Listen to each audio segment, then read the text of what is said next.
প্রিয় ভিউয়ার্স, আসসালামু আলাইকুম। প্রতিবারের মতো এবারও হাজির হলাম নতুন এক মেডিসিনের রিভিউ নিয়ে। ওষুধটি হলো হারমিন, যার জেনেরিক নাম রেহমিন। এই ওষুধটি ট্যাবলেট আকারে হামদাদ ল্যাবরেটরিজ কোম্পানি বাজারজাত করে থাকে।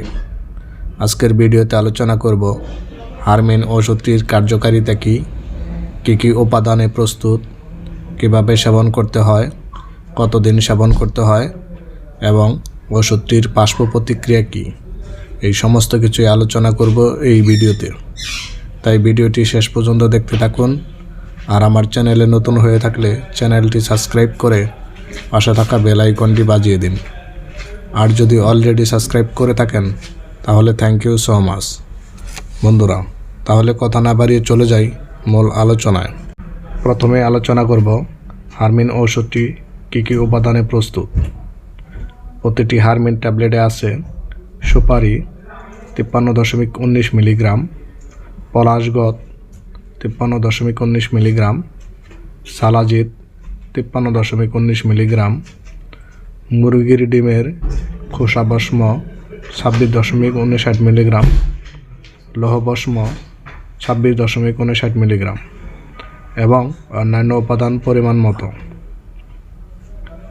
হারমিন ওষুধটি কী রোগে কাজ করে?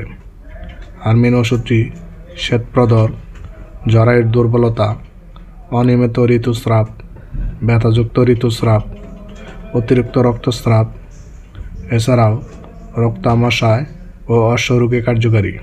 ওষুধটি সেবনের নিয়ম: 1 থেকে 2টি ট্যাবলেট দৈনিক 2 বার আহারের পূর্বে সেবন করতে হয়, অথবা একজন রেজিস্টার্ড চিকিৎসকের পরামর্শ অনুযায়ী সেবন করবেন।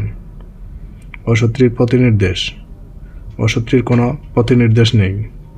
পার্শ্ব প্রতিক্রিয়া: নির্ধারিত সেবনে তেমন উল্লেখযোগ্য কোনো পার্শ্ব প্রতিক্রিয়া পরিলক্ষিত হয়নি, তবে সতর্কতা: শিশুদের নাগালের বাইরে রাখুন। বন্ধুরা, আজ এই পর্যন্তই। কথা হবে পরবর্তী ভিডিওতে নতুন এক মেডিসিনের রিভিউ নিয়ে।